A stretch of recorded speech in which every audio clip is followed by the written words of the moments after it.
सहाबा सारे जन्नती हैं। मगर कुछ वाकयात सहाबा के साथ भी ऐसे हुए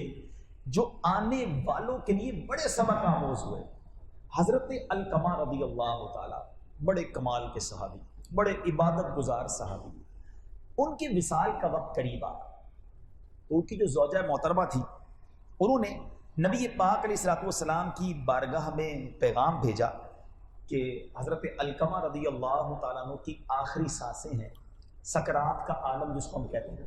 प्यारे आका को पैगाम भिजवाया। तो नबी पाक अलैहिस्सलाम ने हज़रत बिलाल हबशी, हज़रत सुहेब रूमी और हज़रत सैयदना अम्मार, इन 3 सहाबा को भेजा कि जाओ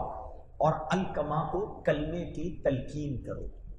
अच्छा, ये कलमे की तलकीन का जो शरई मसला, ये भी समझ लें कि अगर हमारे घर में, हमारी फैमिली में किसी का आखिरी वक्त आ जाए, सकरात का आलम हो, तो अब उसको ये नहीं